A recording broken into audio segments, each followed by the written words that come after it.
So, uh, I would like to thank Professor Sergey for inviting me to give this talk.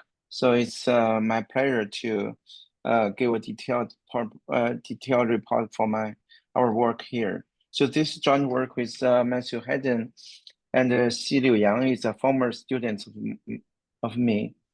So still I will start from the Morse homology and Lagrangian Floer homology so that you can have some intuition show on the Heegaard Floer homology. So next I will talk about Heegaard Floer homology and the relation between between Floer homology and the fundamental group of three manifolds. So then I will talk about some details and proofs and examples. Okay, so first let me start from the Morse homology and the Lagrangian Floer homology. So if we have a smooth n manifold, and we have a smooth function, so we know that so a critical point is where the differential of this real value function is zero, so it has vanished partial derivatives if under a local coordinate system. So we call a critical point non-degenerate if the Hessian is non-zero. So it's equivalent to say that so it's not vanishing in a small neighborhood of critical point. So if all that means so for a non-degenerate critical point, it has to be isolated. So it has no other critical points in a small neighborhood of that. So if we consider the Hessian, because zero is not an eigenvalue, so all its eigenvalue is either positive or negative. So the number of negative eigenvalues is called the index of this critical point. So then if we have a function so that all critical points are non-degenerate, then we call such a function a Morse function. So the famous theorem says that most functions are actually Morse. So Morse functions are not real at all. So for example, if we have this torus and we take the height function to the real line, so we will get the four critical points A, B, C, and D. So here D has, because it has no negative eigenvalues, so namely that it will never goes down. So for the critical point C, so here we have, so if we let, so the torus full of water on its surface, so and suddenly, so it will all flows down. So on this blue curve, it will flow down to D, and so C has index 1, and the critical point B also has index 1, because here it flows down. So then A has index 2, because it always goes down. So if we take a negative gradient flow. So this is a Morse function on the torus. So the classical Morse theory said that, so if we have Morse function, so we will give this manifold a certain smooth decomposition. So we let MA to be those points with value under F smaller than A, and we have MAB to be those points whose value is between two values. So then, so for the classical Morse theory, so the key point is this: if there is no critical points between two value A and B, then MA and B will be diffeomorphic. And actually, MA is a deformation retraction of MB. So if there exists a unique critical points, so P here, so if the index of P is lambda, then MB is diffeomorphic to MA by gluing an n-dimensional lambda handle. So roughly speaking, so here, so if we have MB, so MA is you have some handle attached, of course, it should be n-dimensional. So then, if we have Morse function, so certainly we can perturbate this Morse function so that all Curie points, because so if this manifold the manifold M is compact,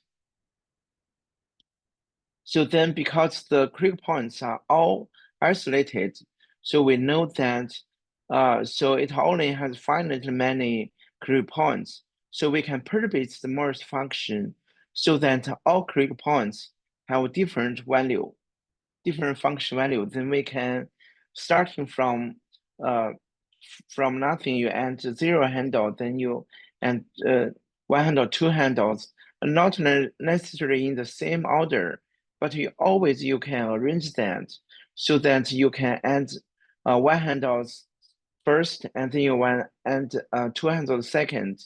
So and etc. You will build this manifold by adding handles, and you can arrange so all the Curie points with the same index and different level, so you can add the handles one by one. So for example here, so we take the height function on the torus. So at certain points you have a disk. So then when you get to M2, you'll get a tube. So this is obtained if you cut from here, so then you will get the disk. So this will be the one handle ended, and here is the core of the one handle. So this is, and then you continue from here. If you remove this part, remove this part, you will get the same tube as M2. Here you will add this handle. This is also one handle. So after that, then you will get and two handle to close it up to get the closed torus. So this is the decomposition of a manifold by using a Morse function.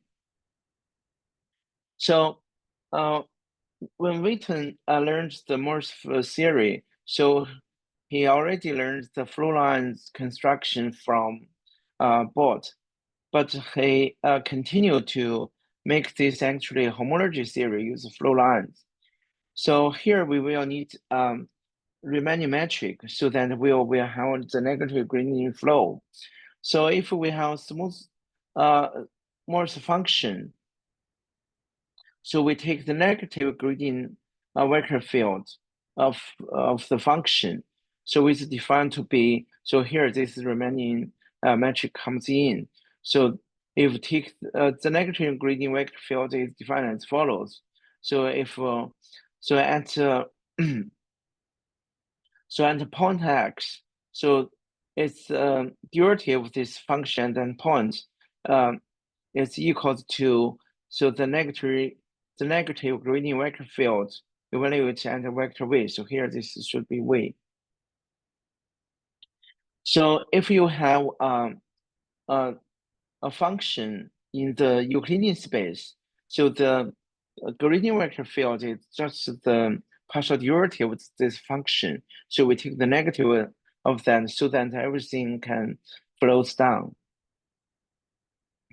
So a flow line is integral curve. So of this negative gradient vector field. So that means if you have a curve, so the derivative of this curve at a certain point equals to, so the flow the vector field at that particular point. So here we use this x to denote the zero of this flow line, or the time zero point of the flow lines.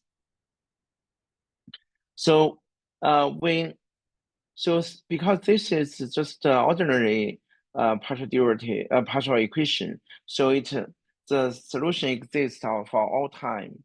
So if we take because the manifold is smooth, so when we let the time goes to positive infinity and it goes to negative infinity, so the flow lines will approach critical points of this function.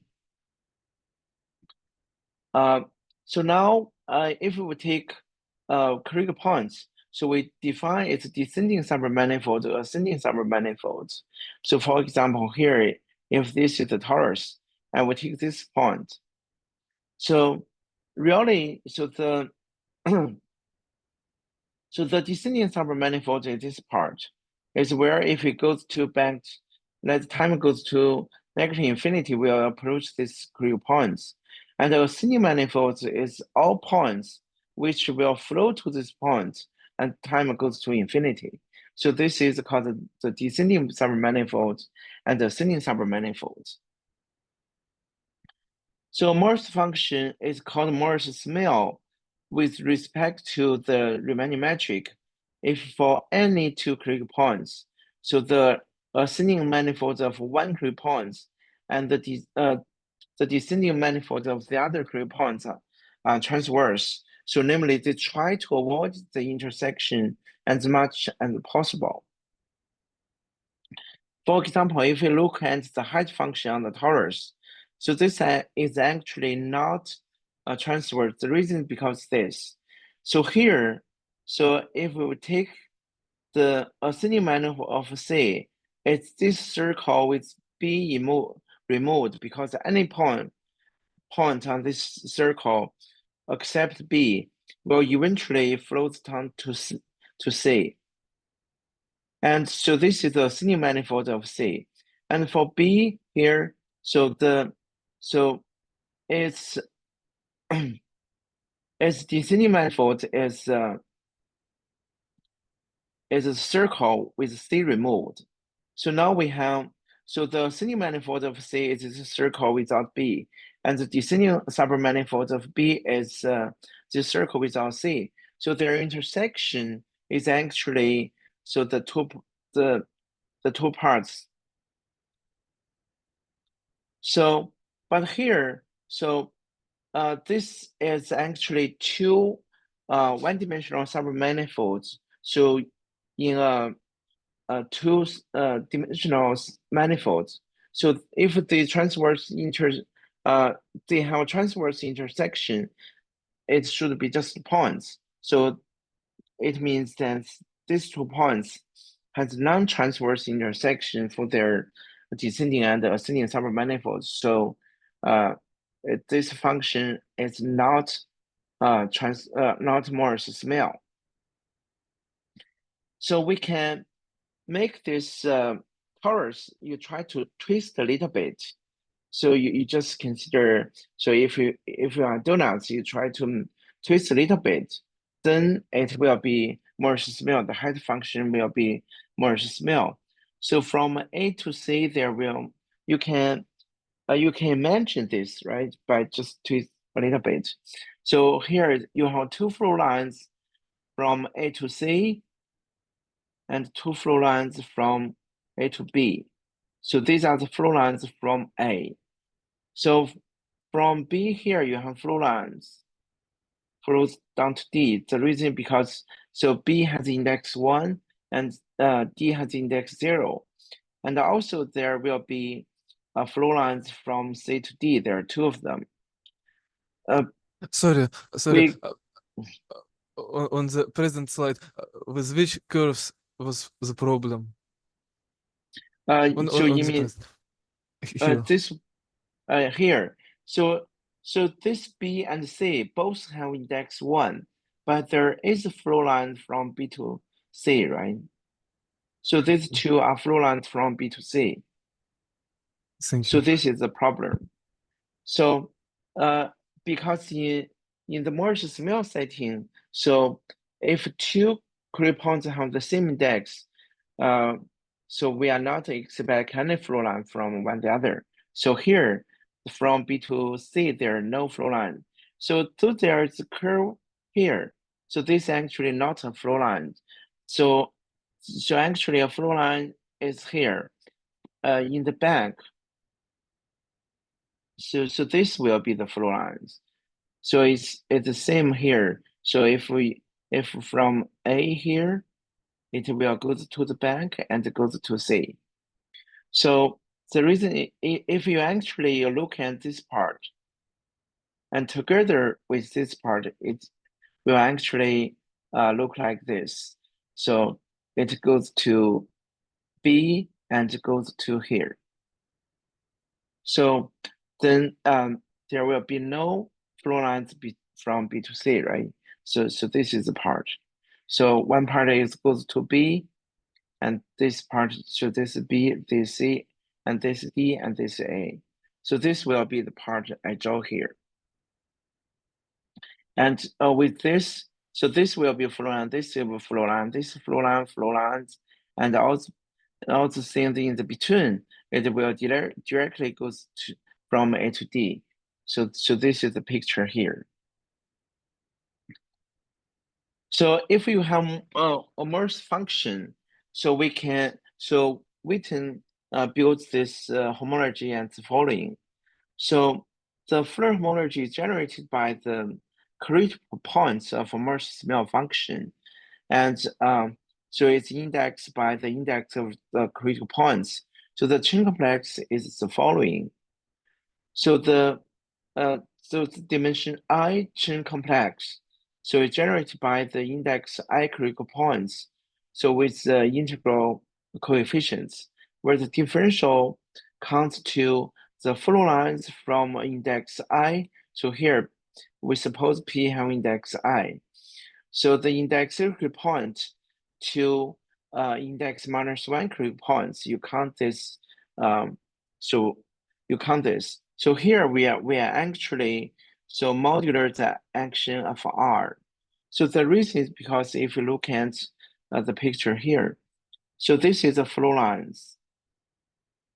So we had to pick some zero like X, right? If we have one flow lines, so then we have uncountable many indexed by R, because we can shift this X to here or to here or to here, right? You can always shift the origin of these flow lines. So you will have R many flow lines if you have one. So we will take this modular the R action. So that if you have one flow lines, so you only count one. So then so we modular the action of R. So we can prove that. So when if we have remaining manifold and more small function, so the homology of the above Morse homology will be isomorphic to the singular homology of sorry, this should be M.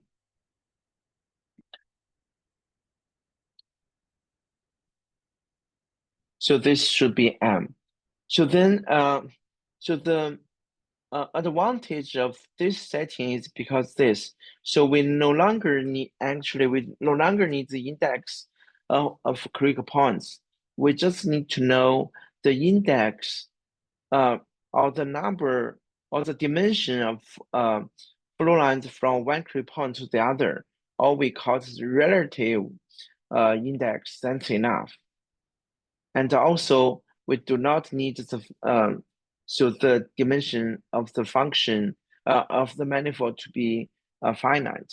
So actually this is what Floer did later.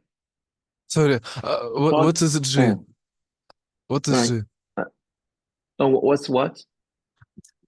I'm sorry, I didn't hear you. J. J. Riemannian metric, G. G is the Riemannian metric. G is the Riemannian metric. But I also have a question. I didn't understand why we can forget about the indexes of critical points. You have here that the chain complex in dimension I is given by critical points of index I. So the reason is because this. So if we don't care, so the like the grading of this homology, we just care about their relative grading. So we do not need, for example, if you have I here, you can add all index by some number by like 7 or 5. So you will get the same homology. I see. So I mean, the thing is, so the index is not necessary. So we just need to know so the difference of the index between two critical points, that's enough. I see. Thank you. So for example, here, so this is actually the Morse-Smith function. So here we have, so these two, so we have these two flow lines from A to B, right? This one, this one. So we have two flow lines from A to B, and similarly, so these two red curve gives two flow lines from A to C. And so the blue curves are flow lines from B to C, B to D, and C to D. So we all have so two flow lines. So for simplicity, we will work on the Z2 coefficients. So for the Morse homology, we can actually orient so each flow lines to give a number, so say whether it's positive or negative, and we can prove that it's actually a chain complex. But for simplicity here, so we just give so for simplicity we just so count this modular 2. So then we will have so because count mod 2, so all the differentials vanish, right? Here you have 2, 2. So there that means there's no differential in this particular situation. So we get the Morse homology of the torus. So under this Morse function, it's actually in dimension 0 and 2 you have a Z, and in dimension 1 you have two copies of Z. So this is the same as the singular homology of the torus. Sorry, Okay. I didn't understand why differentials are 0 here. So here, so because here we are counting the let me here. So we are counting the so the number of flow lines from A to B and C, right? So the differential will be some times B and something times C. And this number will count the flow lines from A to B. So here we have two copies. For each copy, we have R index flow lines. If you modular the action of R, so there will be two flow lines from A to B. So here we will have so this number will equal to 2. So then we get this is 2B. And similarly here we have get this is 2C. But when we count mod 2, so this is 0. Right? So similarly here, see here we have two copies. So that means so the boundary of C is actually 2D. But 2 but- equals 0 when we So- mod 2. Sorry, why we count by modulo 2? So the reason because if you want to take the integral coefficients, we need to take more efforts to give our orientation of this of the flow lines, then take more efforts. So I will simply just take mod 2 to simplify the situation here. So maybe then the answer should be also in terms of modulo 2 homology. Like you have Z plus Z, but that should be Z mod 2 plus Z mod 2, right? Yes, but actually we can take integral coefficients. The reason is this. So if we take the integral coefficients, so we get so the differential of A is 0. So this still holds. So I just will build the mod 2 coefficients and the integral coefficients because so this actually holds in for integral coefficients. So why, if you why does this holds for integer coefficients? so the reason because if you can give this orientation so that, for example, this is the positive and this is the negative. So this can be done. So to orientation this, so it's actually you need to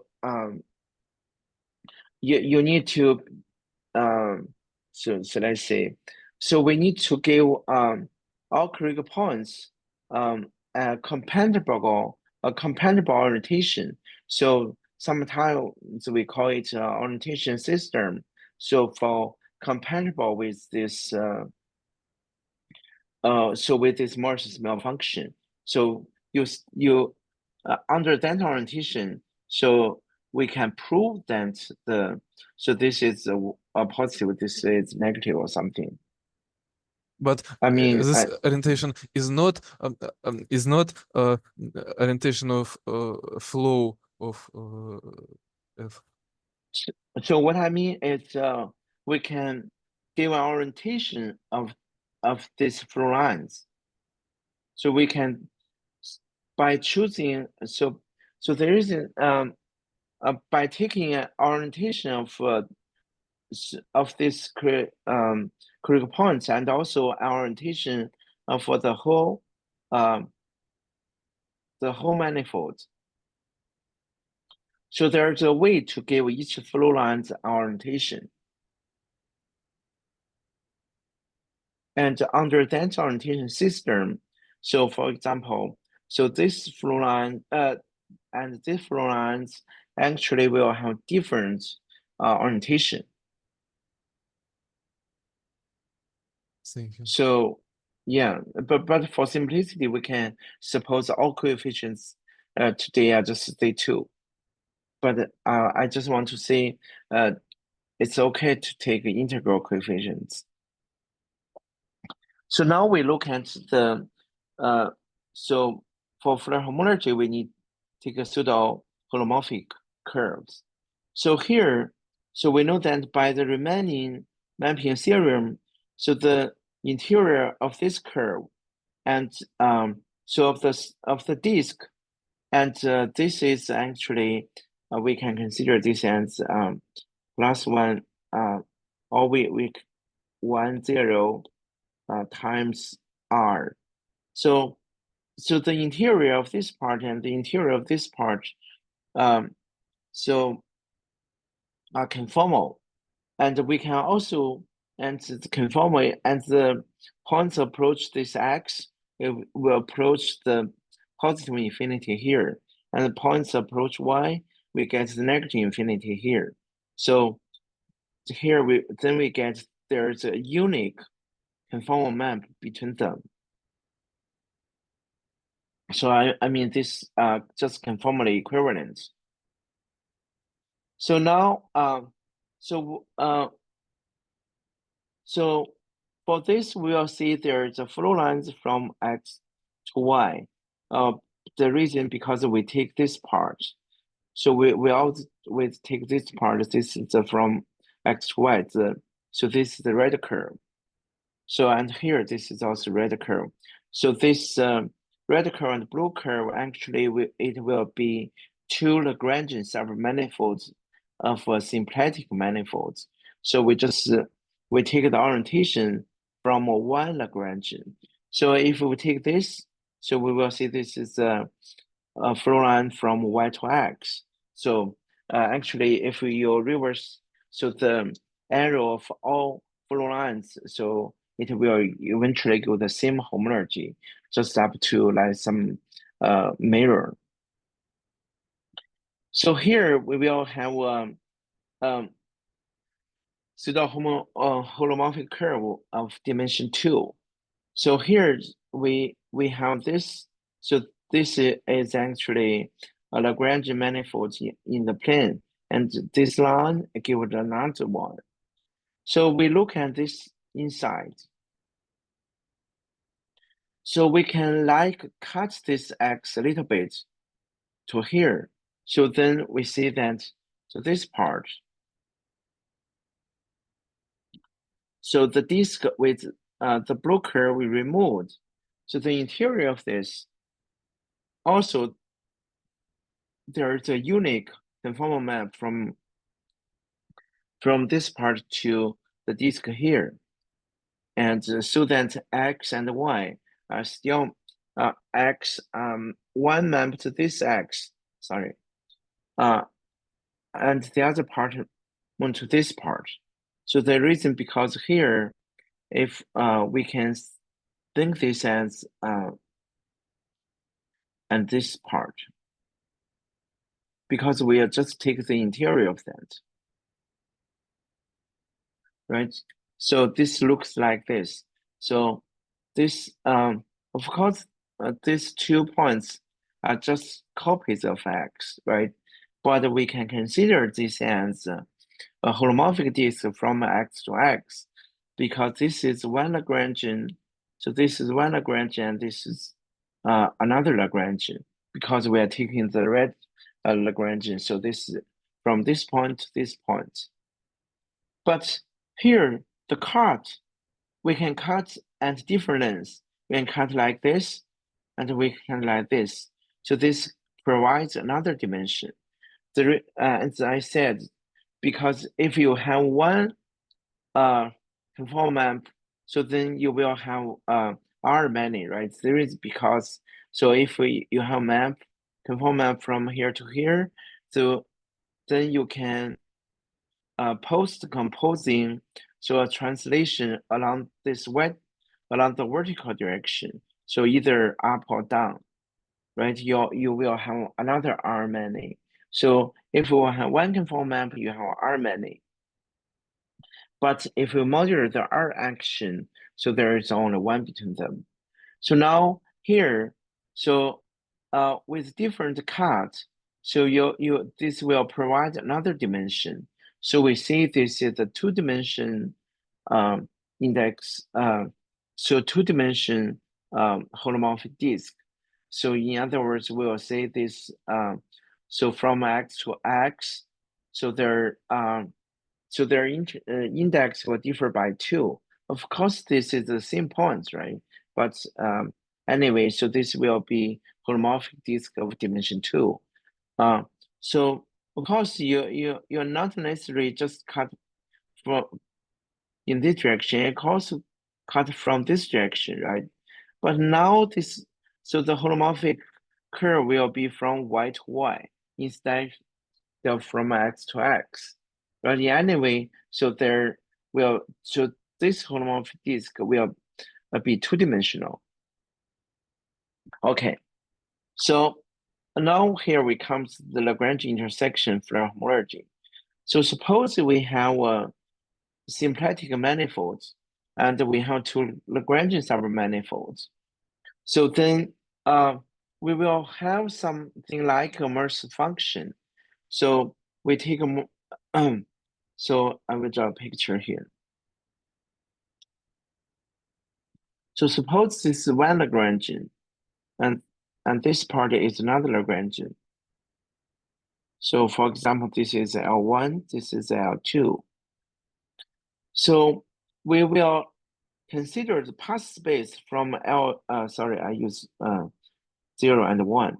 So we consider the path space from L1 to L2. That means every point here, so it's actually a path from this is L0. Okay, like this. So this path will be a point in the path space. Then we will fix a path. For example, this is this is 0. Okay. I'd better not use this. I use alpha 0 here, alpha star here. So now for another path, gamma. So let's see, this is another path. So this is gamma. So if this the 2 Lagrangian satisfy some property, for example, so if they are so if L0 is the image of L0 after some Hamiltonian move, so then these two will, homotopic to each other, right? So So, and if we suppose, so this simplex manifold has some, so for example, has for the fundamental group of them vanish. So then all these curves will be, so all these curves will be homotopic to each other. So with the points on the two Lagrangian. And if we further suppose that, so the symplectic manifold has no pi2, no second homotopic group, or so then there's only one path between them, right? So and homotopy from alpha 0 to gamma will be actually we consider as an image from the square to this. So then this part mapped to L0 and this part to L1, and this is alpha star. Sorry. And this part will be mapped to gamma. And this is a homotopy between them. So then this, we see this is a function of them. So this U will be the function. So here we have simplex form here. So we can pull this simplex form to the square. And then we take integral of this pullback form. So on the square, so we'll get a number. So under some algebraic assumption, so this will be a Morse-Smith function, so on the path space. So actually, so we are not taking the path space itself, we are taking certain covering space of that. So anyway, up to some change, so we will have Morse-Smith function, so on the path space from L0 to L1. So it's not hard to see that. So for this functional, so the critical points are constant paths from L0 to L1. So namely the intersection of the two Lagrangians. So the negative gradient vector field of this functional, so this is the Euler Lagrange equation of this functional. So this is actually the Cauchy-Riemann equation. And the gradient flow lines will be just pseudo-holomorphic curves. So the Floer homology will be generated by L0 intersect with L1, and the differential will contain dimension 1 flow lines between two critical points. So it's not hard to see that this path space always have infinite dimensions, right? So in that case, it's not possible to give this critical points an index. We can just talk about if we have these two critical points. So we can consider how many flow lines from this point to the other, and we can compute their index difference, and this will be computed by the Maslov index, or so equivalent in this setting is Conley-Zender index. So that's we can compute the so the difference of the index between two flow lines. So of course the proof will involve so like the Diaz-Singer index theorem. So but anyway, so we can have some simplicity for computation so their index difference. Okay, so this will give the Floer homology. So for the two Lagrangians.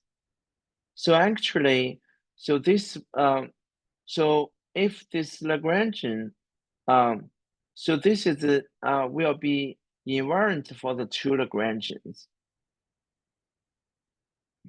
And this actually comes from so the Arnold conjecture. So the Arnold conjecture said that if you have symplectic manifolds, and you consider a Hamiltonian modes, so of the function. So then it claims that so the number of fixed points under the Hamiltonian flow or the Hamiltonian mode, so has at least so the sum of all Betti numbers. So we know that if we take the Euler characteristic, so then it will have such many fixed points due to the Lefschetz fixed point theorem. But for if we take the Hamiltonian mode, so another conjecture, it's not the alternating sum of the Betti numbers, but the absolute sum of the Betti numbers. So this is called the Arnold conjecture, and the theory of Floer homology is established by Andreas Floer to prove the Arnold conjecture. But anyway, so he also gives invariant for three manifolds. So later I will talk about this a little bit further. So suppose we have a three manifold Y with a Heegaard splitting along surface sigma G. So Heegaard splitting is if you will have a surface embedded in the three manifolds, so that when remove this surface, so the three manifold is disconnected, and on each side you will have something like this. So this is a solid one. This is called a hand body. So such a surface gives a Heegaard splitting of the three manifolds. So now Floer considers the Lagrangian intersection Floer homology as follows. So we consider the space of flange connections on the Heegaard surface. So then this will be a symplectic manifold of dimension, so 6G minus 6. Or equivalently, so this is actually the presentation, so of the fundamental group of the Heegaard surface to SU2. So now when consider so the presentations representation into SU2 of the fundamental group of the surface, so that so if for example this curve, so this curve it bounds the disk in the interior of the hand body, so we want it to vanish.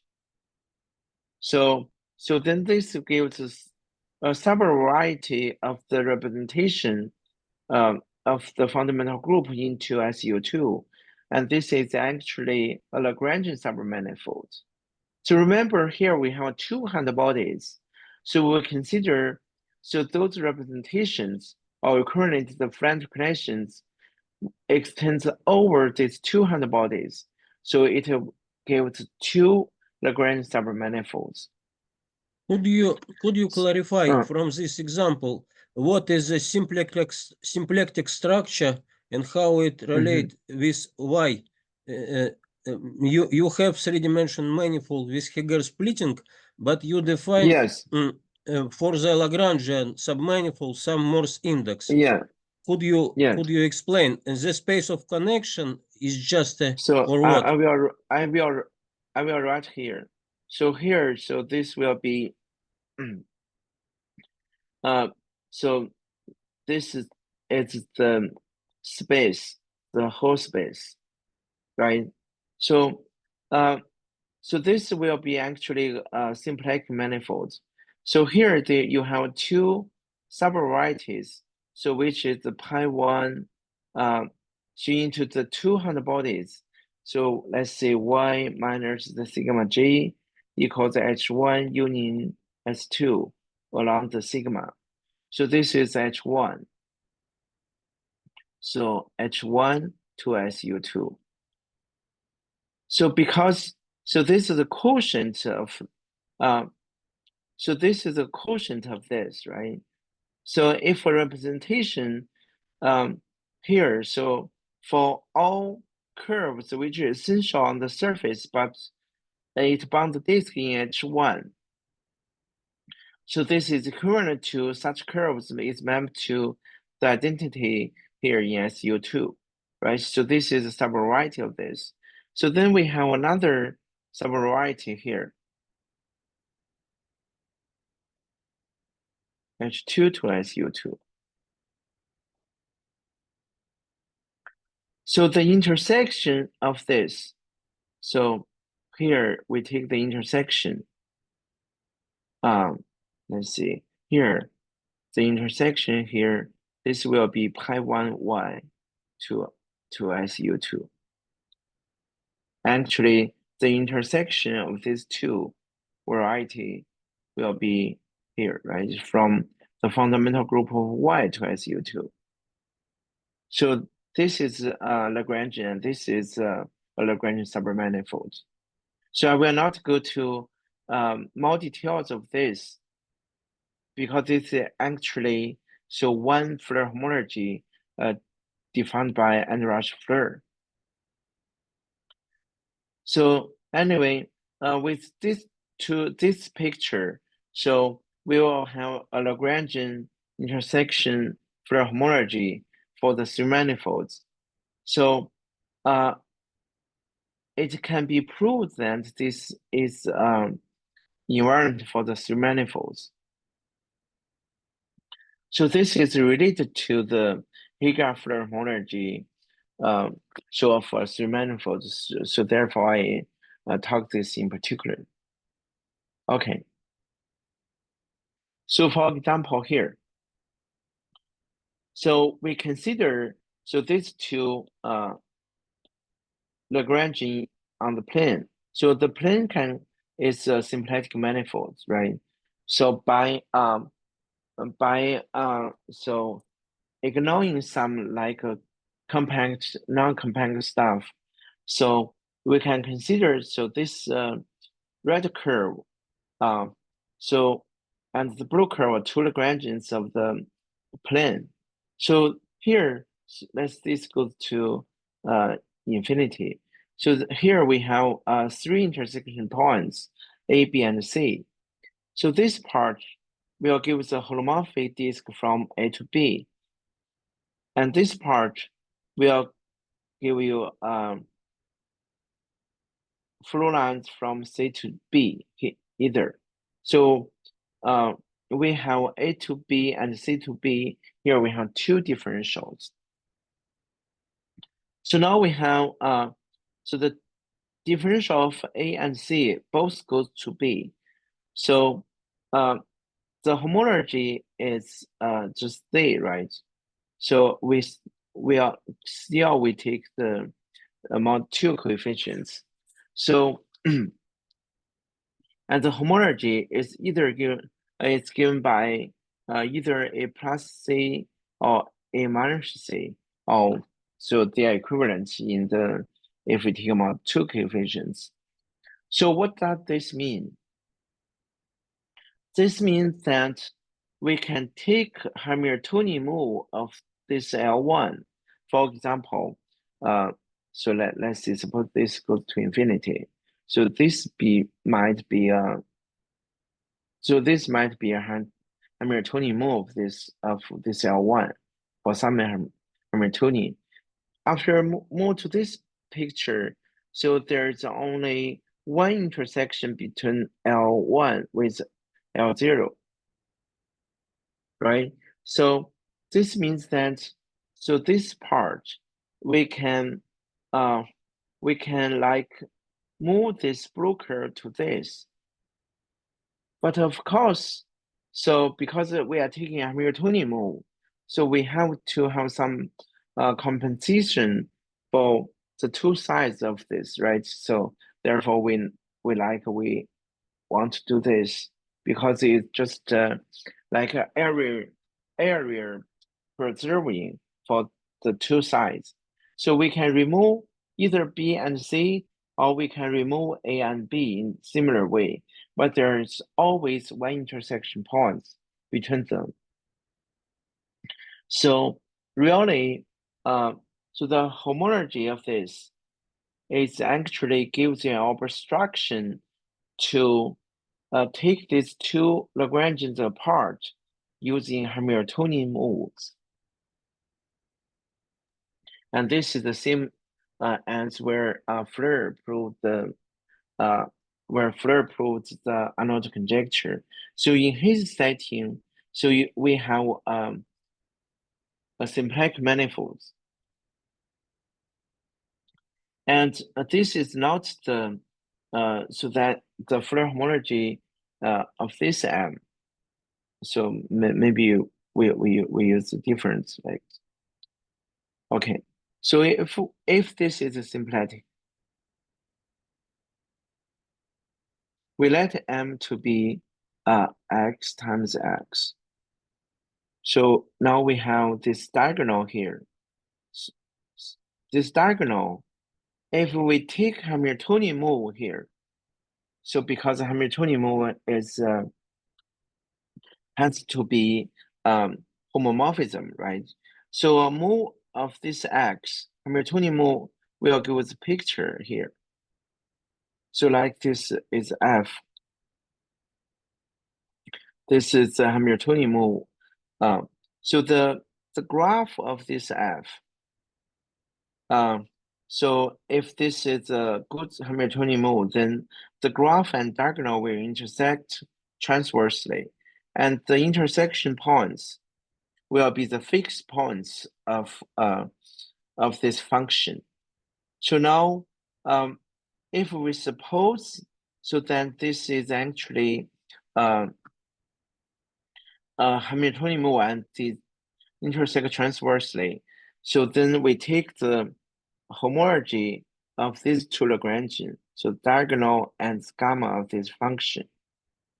So Floer proved that this is isomorphic to the homology of X. So for each F, so the number of so the intersection points, so will generate this homology. So the number of the intersection points has to be bigger than the sum of beta numbers of this X. So this is how he proved the Arnold conjecture for a special case. And so the full Arnold conjecture is proved in the similar spirit. So you just need to extend the Floer's construction for all symplectic manifolds. Okay. Excuse So me, now, on the previous slide, how do you know yes. that the flow lines go from A to B and from C to B and not in the opposite direction? So you mean they are in different direction, right? So there's also a similar way as so the Morse homology for finite dimensional manifolds. So it's nearly the same, but for simplicity, we take the two coefficients. So and actually in this picture, I mean, so in this.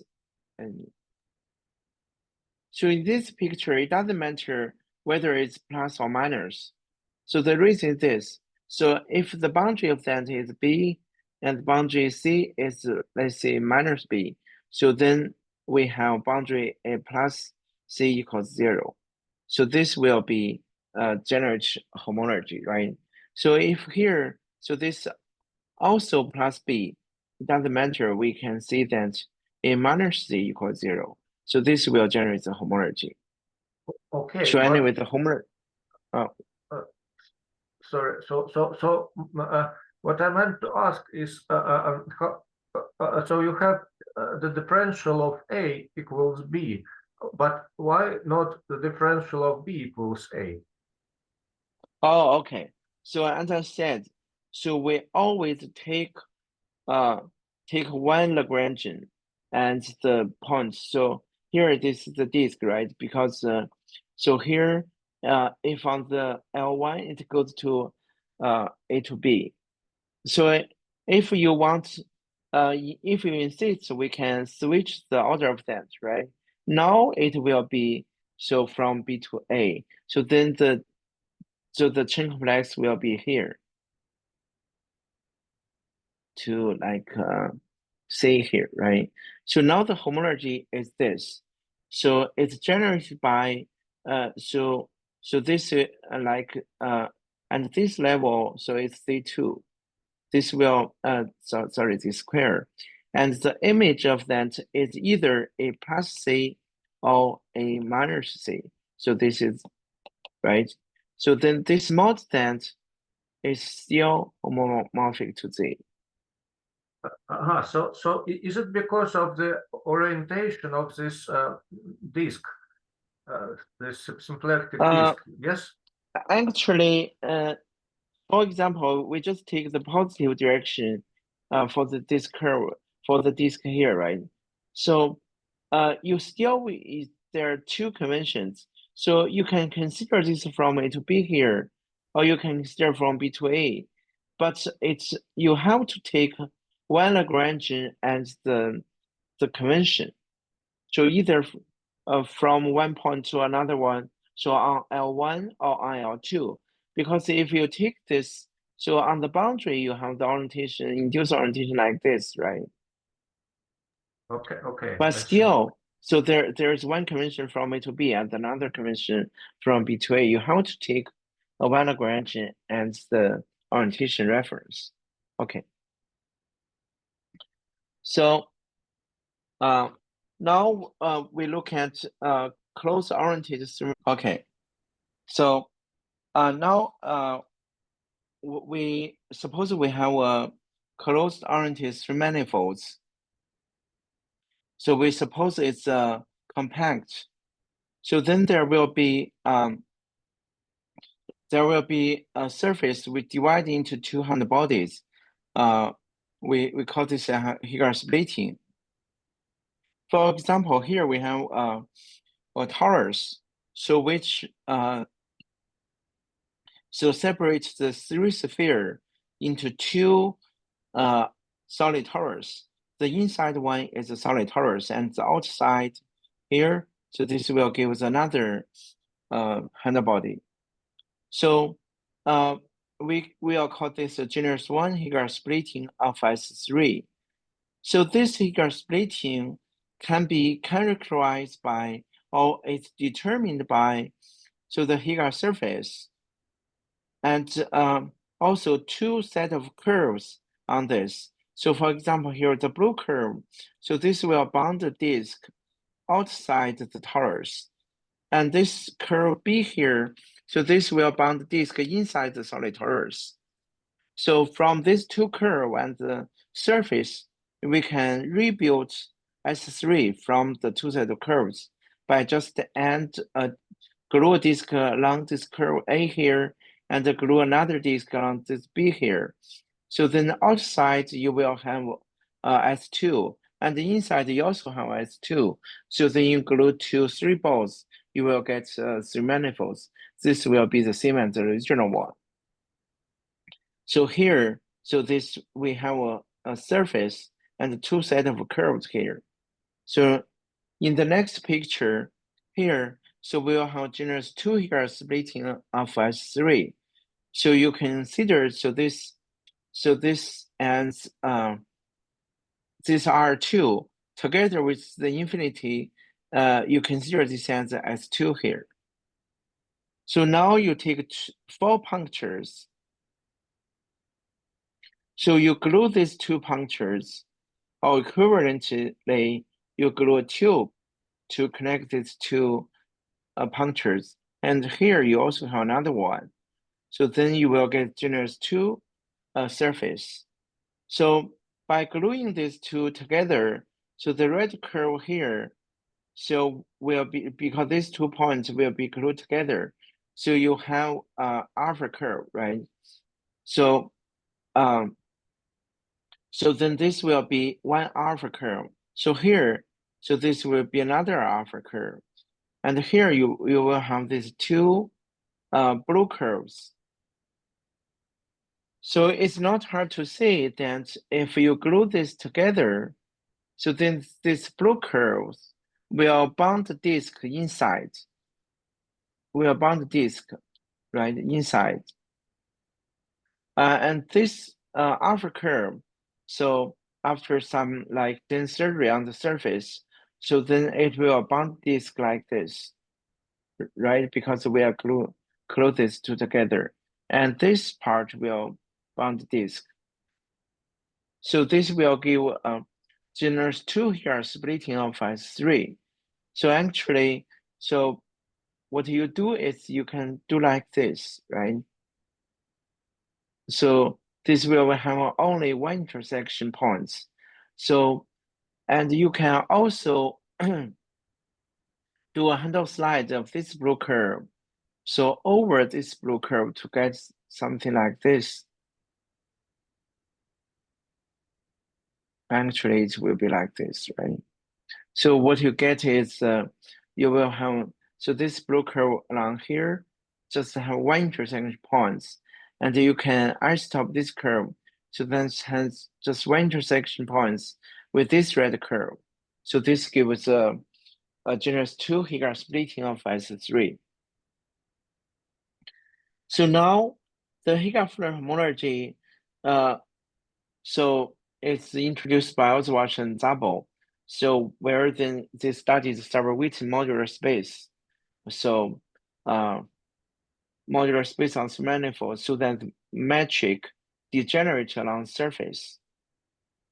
So now for closed-oriented manifolds with the Heegaard splitting, so we will take reference points.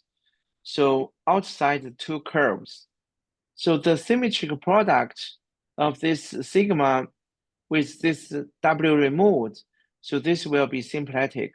So from a complex structure on the surface, and the two tori will be Lagrangian submanifolds of the symmetric product. So the symmetric product actually is this. By definition, so this will be the Cartesian product of the surface. Sorry, this is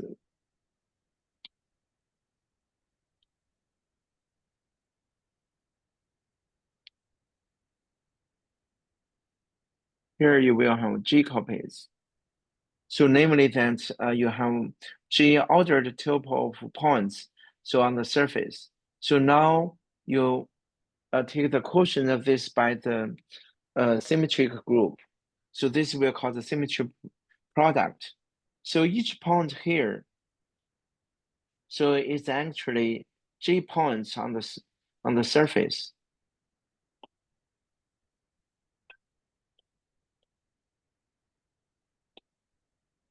You just take this as a set, it's not ordered. So this will be a point in the symmetric product. And the two tori will be Lagrange manifolds. Okay, Sorry, so the Heegaard Floer, sorry. How can be symplectic structure defined in the points of diagonal? okay, I will, you mean over the diagonal, right? So actually, this will be a symplectic structure from the complex structure away from the diagonal. And people proved that, so this simply symplectic structure can extend over the diagonal. So just away from diagonal is actually the product complex structure. And on the diagonal, you just have extension of the symplectic structure, but it's no longer, it's not complex in general. Thank you. So just symplectic. Okay. So now here then you will have a symplectic manifold, and you have two Lagrangians, right? So you just take the Lagrangian intersection Floer homology of this picture. We can see that, so the Floer homology is generated by the intersection of the two Lagrangians.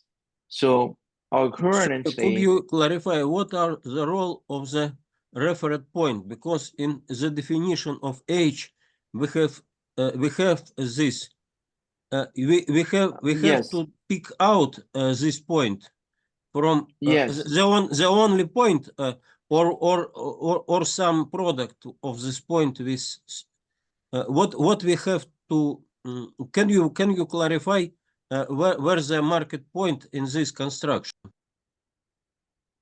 So for example, here, so let's say if we take this picture, so we just like take reference points, for example, here, all here, all here. That it can be proved that they are equivalent. So the homology will be isomorphic, but you have to take points. The reason is because otherwise, so you can, so if you have a point, a differential from x to y, so you can take, so you can take, so the disk together with this, the whole surface, it will generate another one, and then the index will end by 2. For example, the index difference, if 1 here, if we take like the union of the whole surface, so it will be index 3 holomorphic disk. So it's no longer a homology. It's not well defined. So you have to take a point out. So there is a version which is called the plus minus or the infinite version, which take account, so those disks which that intersect with this reference point. So there is a version of that. I will talk, I'm talking just the hand version. So the hand version will take a point out. Okay, so each generator will be G points on the surface. So of course, away from the reference point. So that each alpha curve will have 1 point, and each beta curve will have 1 point on that. So the boundary map will just count the index 1 holomorphic disk or holomorphic curve from one generator to another. Okay, so so there is a natural decomposition. So under species structures, I will not go into details of that. So it simply said that if you have a pseudo-holomorphic disk, so then they have to be in the same species structure. And here you don't actually require the holomorphic. If you have a Wheaton disk between two intersection points, so then they will be in the same species structure. So that's why we say there is a natural decomposition. Okay. Because I'm talking about nodes, so I will give a definition for the knot Floer homology. So for the simplest hand version, we will take 2 points off. So the 2 points, so the Heegaard surface can be realized by Morse function on these 3 manifolds, like F from Y to R. So that is a self-index.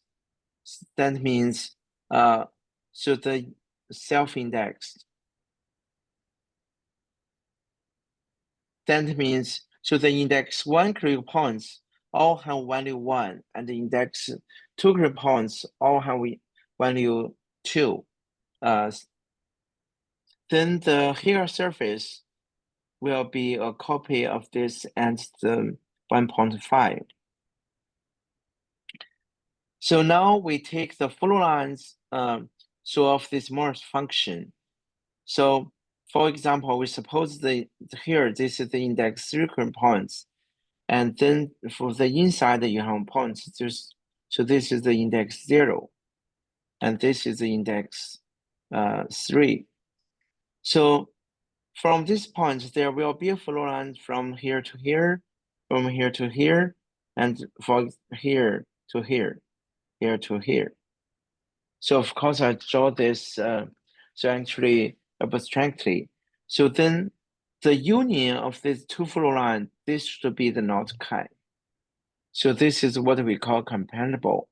So of course, this is not compatible with this picture, but so if we just look at consider the flow lines, so this is how we call this is compatible Heegaard splitting. Okay. So now we look at this picture. So how do we actually draw the knots just from the Heegaard splitting? So it's this.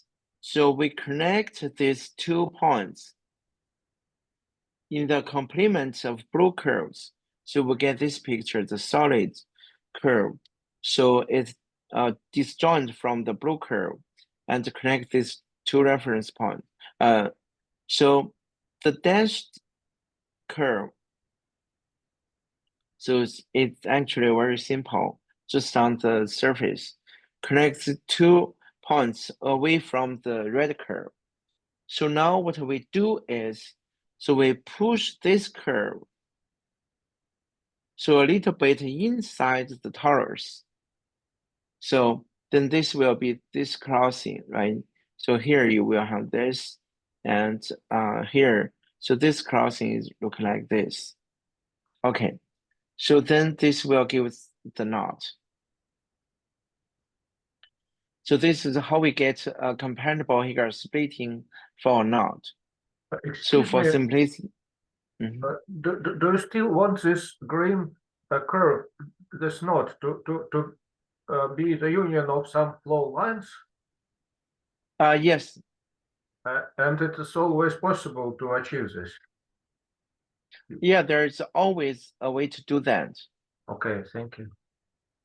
Yeah, so the reason is actually, but in general, so the genus of this cannot always be one. So for example, if you have a complicated knot, so then this genus might be big. But for example, for torus knot, it's already embedded in the knot, right? So what you do is this. So suppose you have your torus knot like this, then you do this. So you will have the alpha curve and beta curves, right? Then you push all the alpha curves all along this into here. So then the rest of the part will away from the alpha curve. So then you push all the beta curves, so in the other direction. So then this part will have no intersection with the alpha curve, but have possibly, so but possibly with intersection with the beta curve. And this part is away from beta curve, but may have intersection with the alpha curves, right? So for a general knot, you can always take a standard Heegaard splitting of F3. So of course of some genus. So then you can make this knot embedded in the Heegaard surface, right? Then you do the same construction as I do just for the torus knot. You will get a compatible Heegaard splitting, so for the knot. But this is, of course, is not the optimal, because usually we want to minimize the genus to simplify the computing. So usually you don't want the knot to embed it on the Heegaard surface. For right, you want so you want to minimize the genus. Okay. So anyway, so there is a compatible Heegaard splitting by embedded the knot on a standard Heegaard splitting of S3 for like a higher, possibly higher genus. Okay. So so of course this does not work only for knots in S3. It can work on non-homologous knots for general knots in S3 manifolds. So now what we do is, So suppose we have a picture of this. So what we do is we take the symmetric product of this J minus these 2 points, and then we do the same. So then here, it's not just a split and according to the species structures, it also split so along some integral. So namely, it comes to the so the intersection of the disk with the knot. So then the Euler characteristic of the Floer homology, so along some direction will give us Alexander polynomial of the knot. Okay, so this is the property of the knot Floer homology. So after define the Heegaard Floer homology, I will talk a little bit about the monopole Floer homology. So this is what Witten proposed in 1994 called Sabor-Witten equations. So this the Sabor-Witten invariant gives a smooth invariant on 4-dimensional manifolds, and because we want to focus on 3 dimensions. So for 3-dimensional 3 manifolds, then the species structure. So roughly speaking, it also takes some complicated functional. So on certain space, which is called the spin-C connection, and so a section of the spin bundle. So this serves as the total space, and you have some function on the total space. So anyway, so the critical points of this functional are solutions to the Sabor-Witten equation. So on the 3 manifolds, while the gradient flow lines are solutions to Sabor-Witten equation on the product. So this will also give some Floer homology. So I will not go into details of that. So anyway, so Katluhan, Jiajun Li, and Clifford Tobbs. So they proved that the Sabor-Witten Floer homology and the Heegaard Floer homology are actually isomorphic to each other. So roughly speaking, if we just consider as the invariant for 3 manifolds, so they are the same. And this isomorphism are also established by embedded contact homology, so established by Michael Hutchins and Clifford Tobbs. So they have a proof so the ECH is isomorphic to Heegaard Floer homology, and this part is also isomorphic as the Sabor-Witten or the monopole Floer homology. So then this gives isomorphism indirectly between the monopole Floer homology and the Heegaard Floer homology. So another proof of ECH, so it's isomorphic to Heegaard Floer. It's given by Colin Gagini and Kohanda. So I want to So can I mention.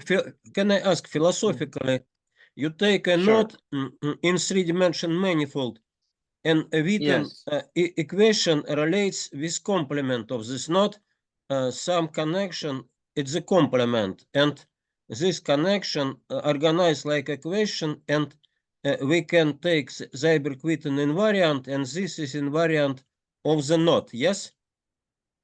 Not on the knot, on the so it's actually on the 3 manifolds, so that it vanish on the knot. Or when we So take if I change knot, this invariant will change, yes, for a given yes, manifold. of course. And, yes. And So therefore for knot, so it's not invariant for y. It's actually if you have knot in y, so then this will be invariant. So there are different versions of that for y together with this knot chi. So we will see this is not Floer homology. So invariant for the not just for the three manifolds. So there are there are different versions. So this is the Floer homology for not. And if you just take one reference point, it will be invariant for the three manifolds. Or if you just forget one reference point, you will get the Floer homology for the three manifolds. Okay. So, and actually there's also Witten, so he has a conjecture which relate to the Seiberg-Witten invariant and the Donaldson invariant. And this part is a Seiberg-Witten equation, and this part is given by the Young-Mills equation. So, and this part is where the Floer defined in the region. So it's related to the representation of the fundamental group into SU2. So this part is actually quite related to the fundamental group of the three manifolds. So by all the way from here to the multiple Floer homology and then to the Donaldson invariant, so we can see that. So from all this theory, so the Heegaard Floer homology is related to the fundamental group of the three manifolds. So this is the picture. So if we do not use the geometrization theorem. Okay, so there's so we know that the Poincare conjecture is proved by Grisa Perelman. So it actually he proved the geometrization theorem, which says that so given any oriented three manifolds, so there is a way to use spheres and towers by removing some sphere and towers. So each piece is geometric in the sense of certain. So a corollary of this is this. So of the geometrization theorem is this. So the fundamental group will classify these three manifolds. So that means if two three manifolds have the same fundamental group, so then they are either isomorphic or so you have some length space involved. So that means other than the length space, so Pi1 is a complete invariant for irreducible closed three manifolds. Okay, so of course people are interested to have a proof of the geometrization theorem or the Poincare conjecture without using Ricci flow. So there's also two, so the corollary of this, of Perelman certainty is the Floer homology of the three manifolds it's totally determined by the fundamental group. But sometimes, so we may consider this as a conjecture. So if we do not use Ricci flow. So the reason because there is like another folklore conjecture in the Heegaard Floer world. So which said that if closed-oriented three manifolds have the same Heegaard Floer homology with the three sphere, then the three manifolds is a correct sum of the Poincare homology spheres. So maybe with the positive orientation or negative orientation. So this can be considered as the Poincare conjecture. So in the Heegaard Floer world. So if this conjecture is proved, could you remind about the orientation reversing on the homology sphere?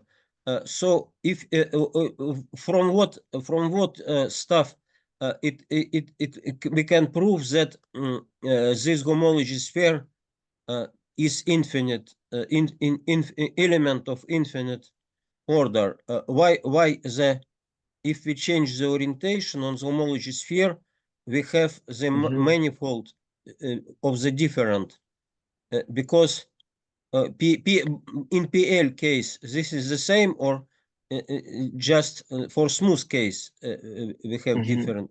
Could you clarify something about it? I don't want go to details of that, because in the 3D, so the topological and the smooth category are the same, right? So I'm not claiming that so this is has the infinite order. So I'm just saying that this will be so this will be the correct sum of positive orientation or negatively oriented homology sphere. So so maybe this is not unique. I don't care. I don't care whether, so for different M and N, this is not homomorphic. But if this picture, this conjecture is proved, so you will have proof of the Poincare conjecture without using the Ricci flow. But of course, so this is not quite necessary, right? For the Poincare conjecture. So anyway, so what I'm interested in this, so because so though this we know that the Floer homology determined by the fundamental group, so using Perman's certain's work, but we would like to get direct relation between the Floer homology and the fundamental group. And actually we have some evidence of that. So suppose we have a rational homology 3-sphere, so better if we have integral homology 3-sphere. So then the Canson-Walker invariant, so it's actually count the number of irreducible representation of the fundamental group of the 3 manifolds into SU2, right? And Walker extends Canson's construction to rational homology 3-spheres. And there's a theorem, so in the Heegaard Floer world, so we said that if you take, so the if you take the Canson-Walker invariant, so normalized by the theory of torsion, so this is actually the same as so certain Euler characteristic of the Heegaard Floer homology, so normalized by the so-called correction term, so in Heegaard Floer homology. So anyway, so this could be thought of as this. So the so if you take the Euler characteristic of the Heegaard Floer homology, so it will be invariant of the fundamental group. So roughly speaking, we can so interpret this identity and so the characteristic of Heegaard Floer homology determined by the fundamental group. Okay.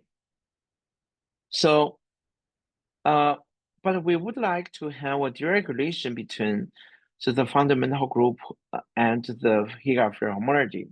So we consider the 1-1 knots.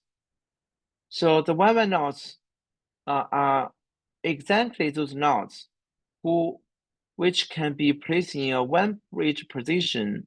So on the standard genus 1 Heegaard splitting of the 3-sphere. So of course, so all genus 1 Heegaard splitting of the 3-sphere are standard, right? So this is what we know. So for example, torus knots, so 1-1 knots, and there are more knots than that. So the one bridge position is the way of representing knots which you mentioned before, right? This picture.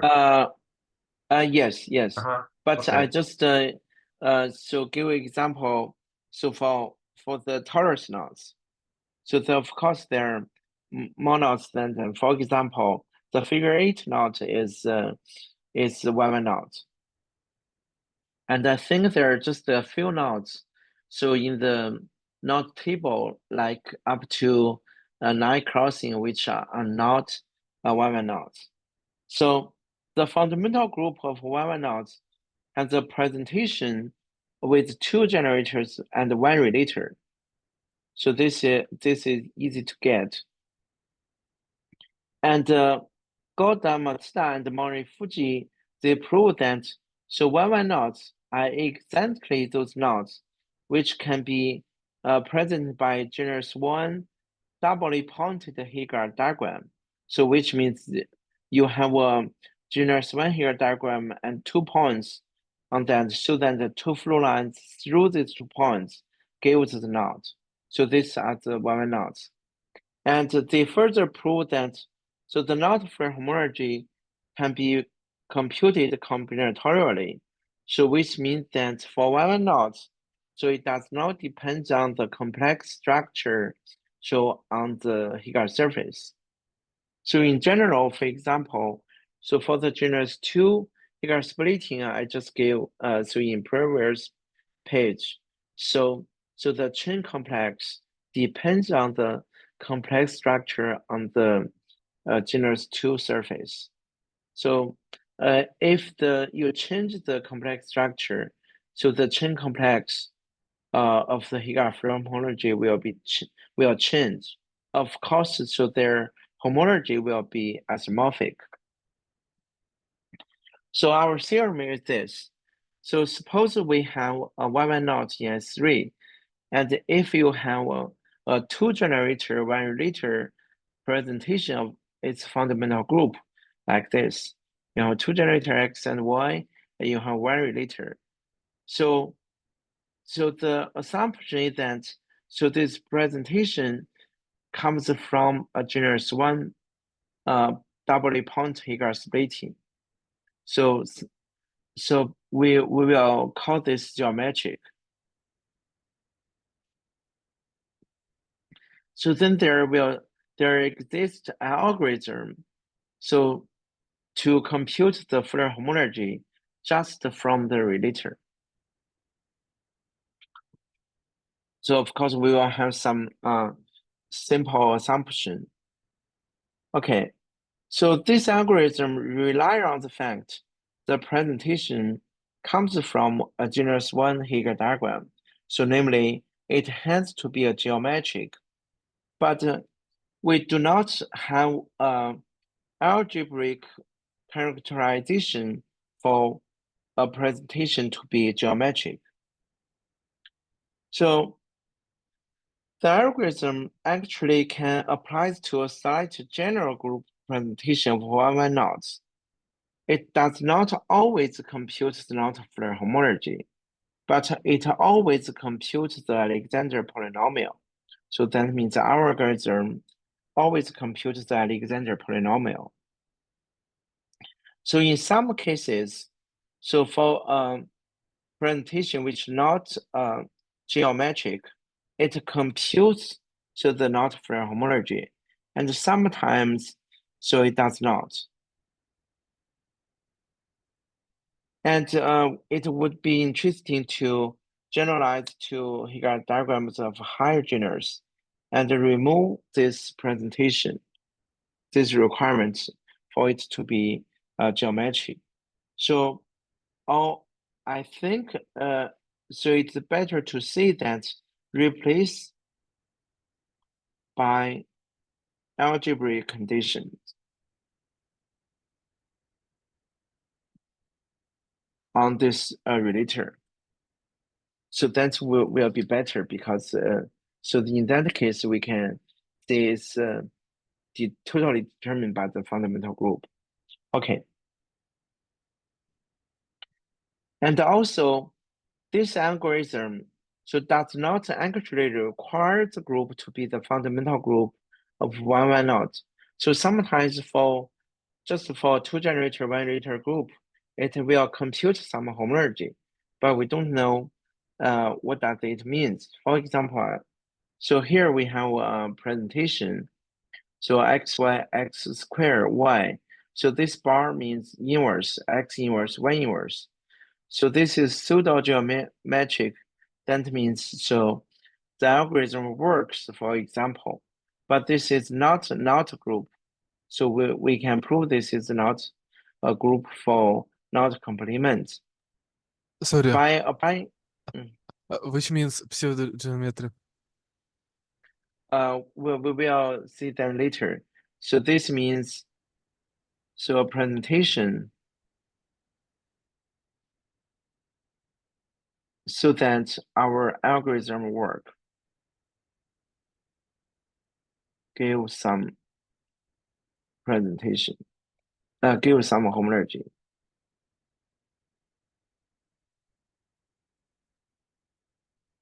Or our algorithm which does not fail. So we call it a pseudo-geometric because originally we think maybe, so if you have a presentation, so that our algorithm work, so then the Floer homology we get from our algorithm will always be the not Floer homology, but it does not, this is not true. Okay, so we don't know what property so this homology captures. So we think it might be reasonable to require this presentation. So though it's not required to be a knot group, it should satisfy some property. So similarly for a one knot. Okay. So now I will go to details of the proof and give some examples.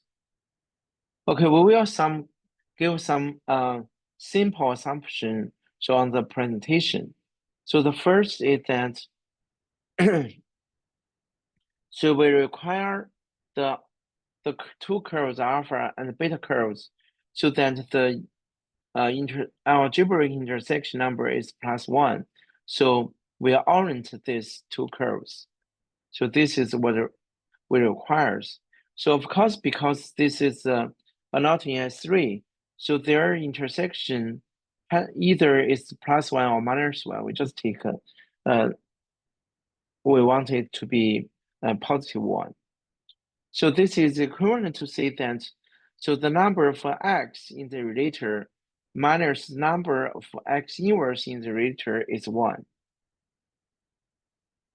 And the second, we suppose that the number of x, so here, so we see x, so this is actually x or x inverse. So the number of this, of course, we can see that the number of x is bigger than 2. Or equivalent k is noted. The reason because if you just have 1 or 2, so it just have 1, this will be an unknot. So third, we suppose the relator to be cyclically reduced. That means there are no proper words like x inverse, x, or y inverse or something. So this is easily achieved. So then the generators of the knot-free homology will correspond to the x letters in the relator. So x or x inverse, of course.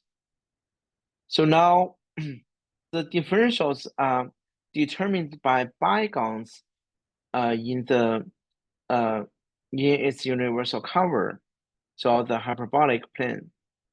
But since the relator is cyclically reduced, all bigons will contain at least one base point, and it follows so the differentials for one knots is identically 0. So there are no variance and no differentials at all.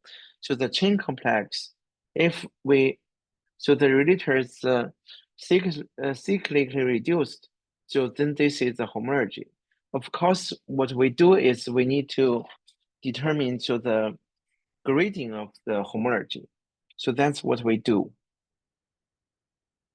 So we will decide the Alexander gradient and the Maslov gradient of the chain complex. Okay, so in order to get so the index difference between two generators, so we want to find all bigons from R and determine the number of base points contained in the bigon. However, so there are difficulties to do that. So we look at this example. So actually, this is a diagram for the knot 5-2. So the beta curves give to the derivative as this. So we just read from that. So what we do is, so we start from some point. So if you have intersection with this alpha curve, you get x or x inverse. So for this is x, for example, and this is x inverse. So now we connect the 2 points in the complement of alpha curves. So if we orient this from W to Z, if the blue curve or the beta curve from right to left, we write this as Y, and from left to right, this is Y inverse. Okay. So for this knot, so we have 2 disks. So X1, so here. Sorry, this one. So this is a disk. And also from here to here. So easy to see that this is not a disk, right? So there are no part of the alpha curve, so that it's a closed curve and this have no self-intersection. But the thing is that, so these two subwords have the same. If we replace Y and inverse, or Y inverse, so this will be the same. But this is a real disk or real bigon. This is not a bigon. So that means, so if we just from the words, so these two, we cannot tell the difference. But one is this, the other one is not. So we do not have a description of a disk on the word. So for all disks. Instead, we look at a smaller so class of disks. So we will call it the primitive disk. So the primitive disk don't look at the words, it's actually simple. So for example, here, so from here to here, this is the disk, right? So we look at the alpha curves. So which is on the curves? So they give us the 2 intersection. So if this disk is the only 2 points of the part of this blue curves with this copy of alpha, then we see it's primitive. So this can be described also algebraically, right? Because it's not hard, because we can see, so we goes down, you will have some height of the generators. So this is the only 2 generator with height 0. Okay, so this is what we mean by primitive. So a simple proof is this: a primitive disk word. So if it comes from the reader, we call it disk word. So this always corresponds to a primitive bigon, and vice versa. So that means primitive bigons can be determined by the relator algebraically. Okay, so now suppose you have primitive bigons. So we want to count the number of Z points and W points inside this primitive bigon. So then the primitive bigons are enough to get all the difference of the generators. So we write PD as the number of Z points in the D and the number of W points inside. So our task is to count so these two numbers just from the relator and not from the not from the picture. Okay, so here, for example, this is a non-primitive disk. So here, so because this is the 2 points on the boundary, so for these alpha curves, so there are other intersection points of the blue curves with the alpha copy. Okay, so then we have the elementary disk, which is so just the 4 subwords, and here we can count the number of D point W points easily. For example, so here, so this is x, y, x inverse.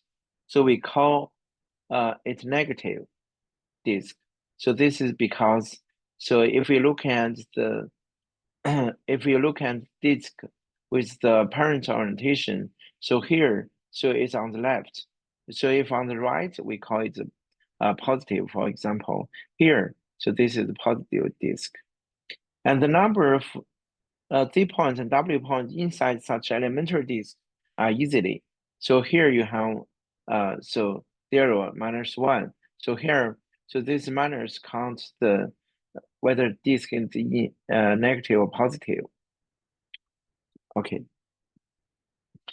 So now what we do is we need to deal with the general primitive bigons. So general primitive bigon is it's actually, for example, this is the copy the alpha. So actually, it's will always do like this, right?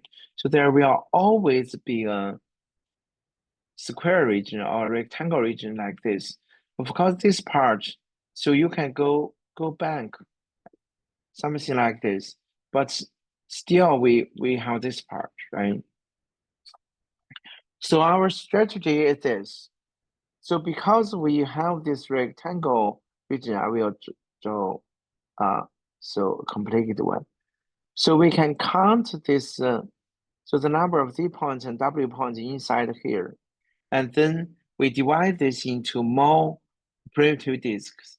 And then we do, by iterating this process, we will get all the number of Z point, W points inside this primitive disk. So for example, we want to count this square region. So, and we determine that. So simply, argument show that. So for this rectangle region, you can have at most 1 W points and at most Z points.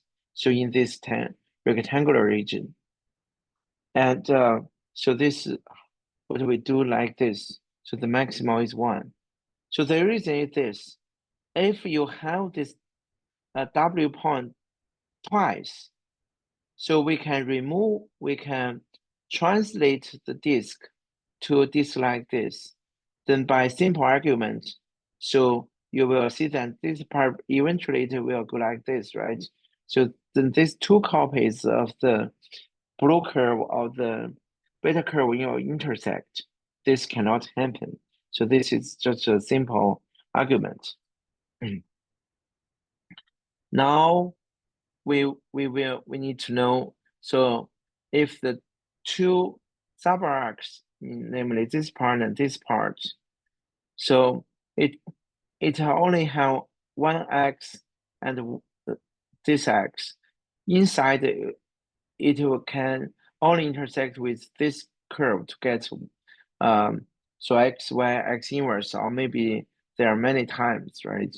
So anyway, we show that, so if you have, so for the 2 subarc, so we prove that, so there are y and y inverse, so only differ by 1.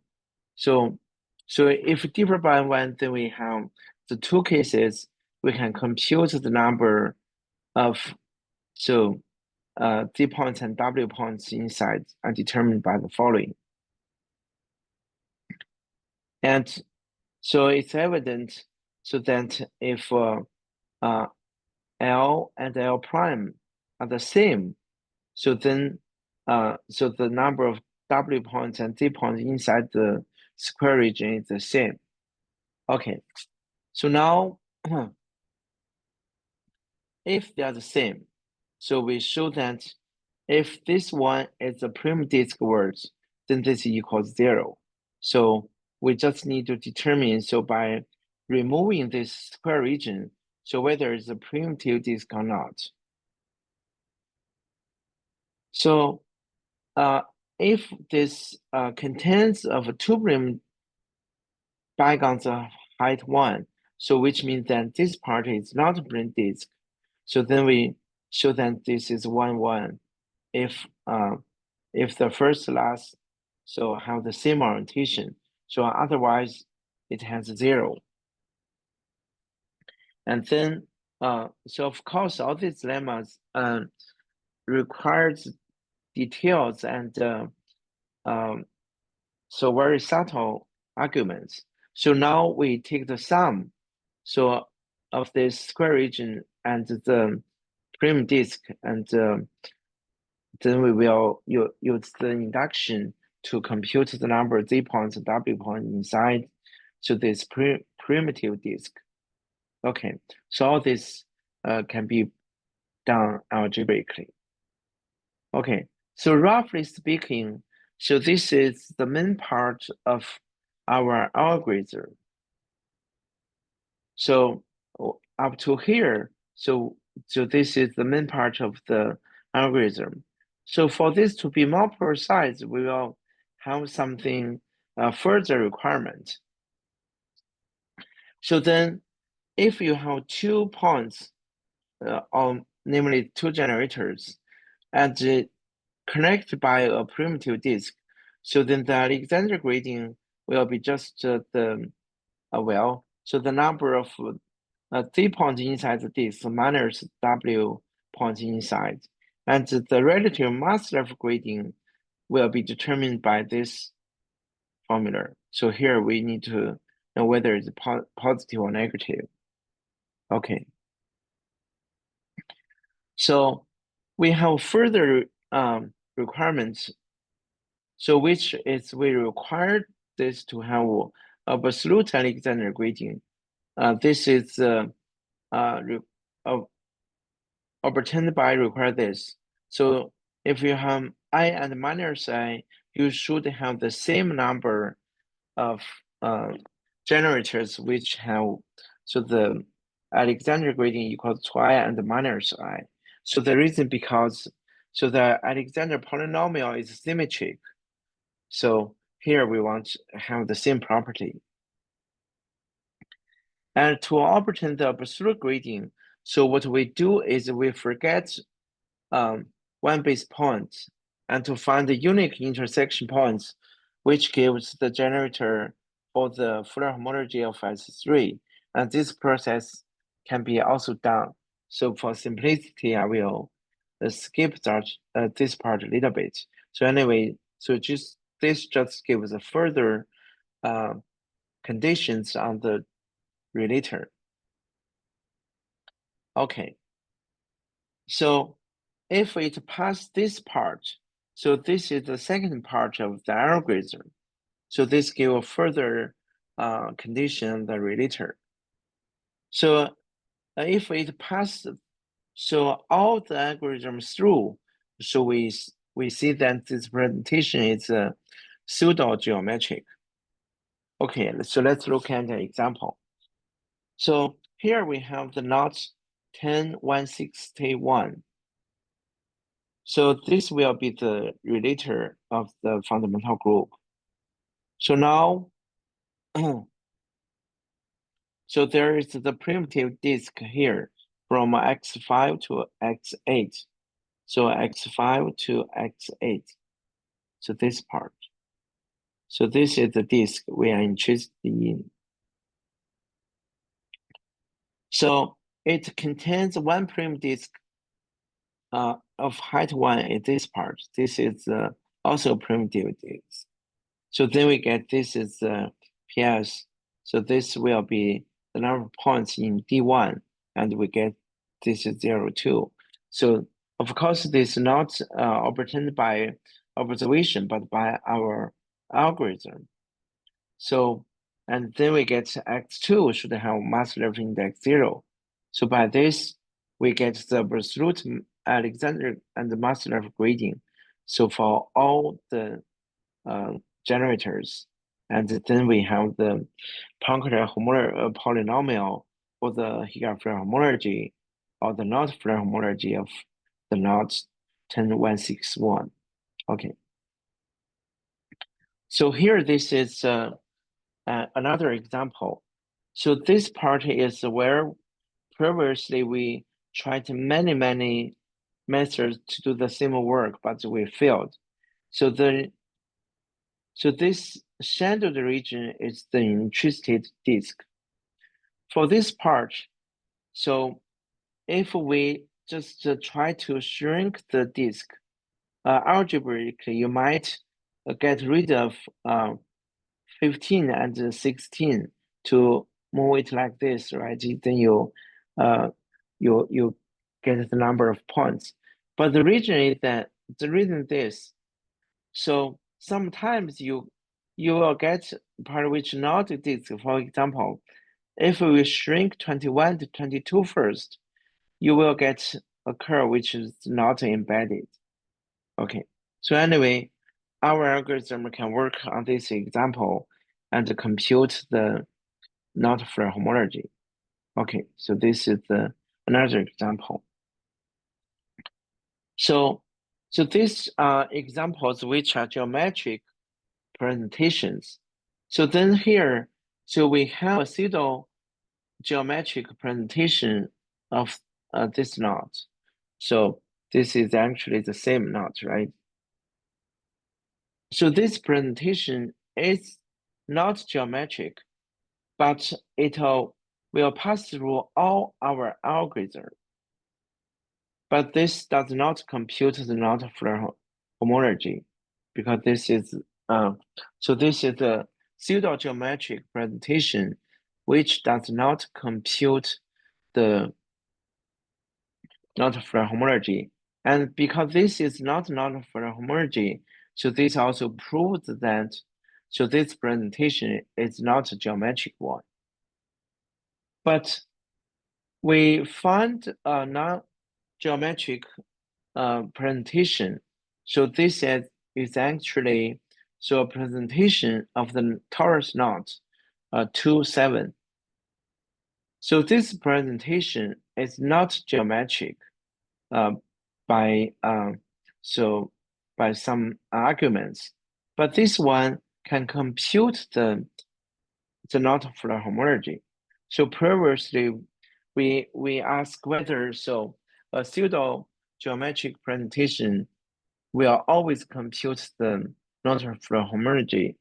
So, but this one, so the previous one showed that this is not the case.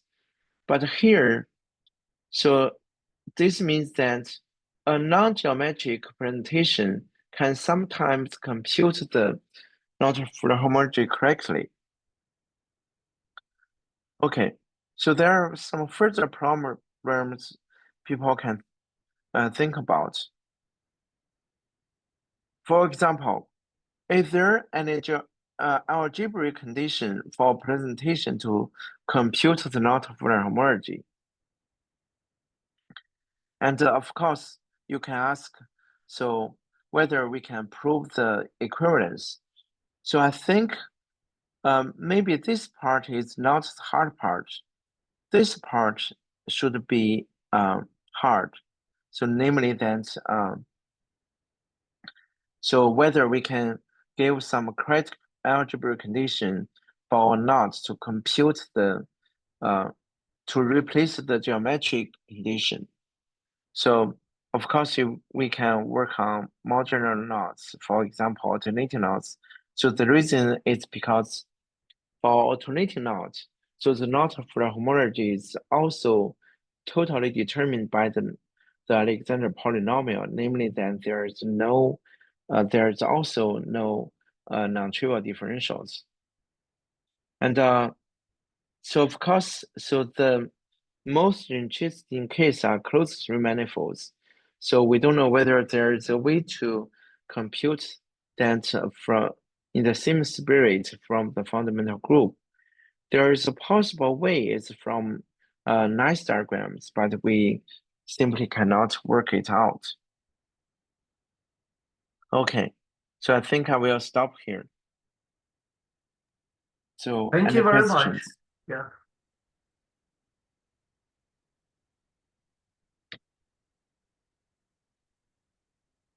Thank you. Okay, so I have a question. Sure.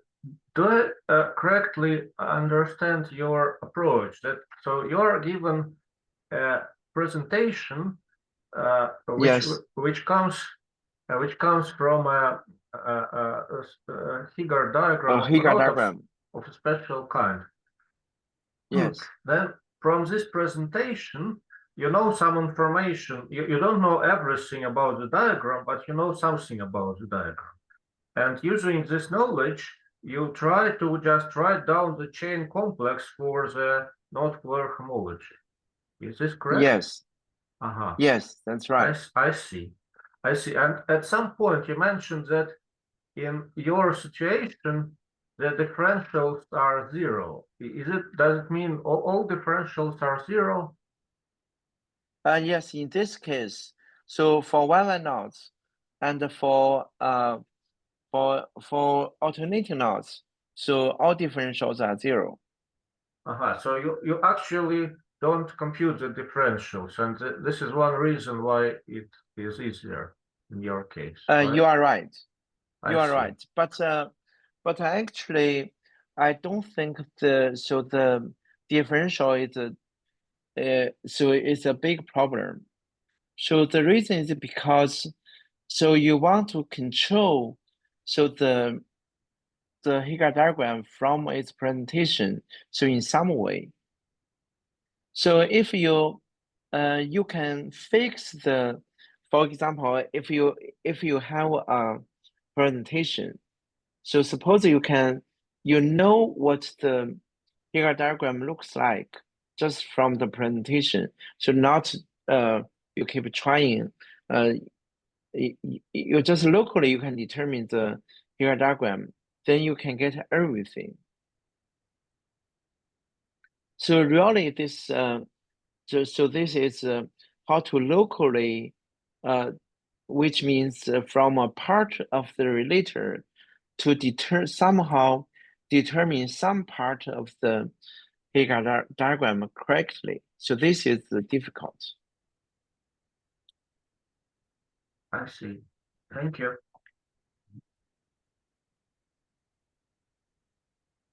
Other questions?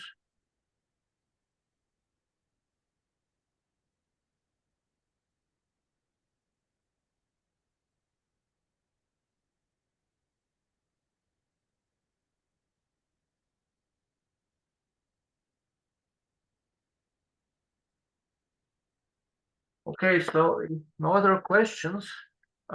Thank you very much. No we learned a problem. lot. Thank you.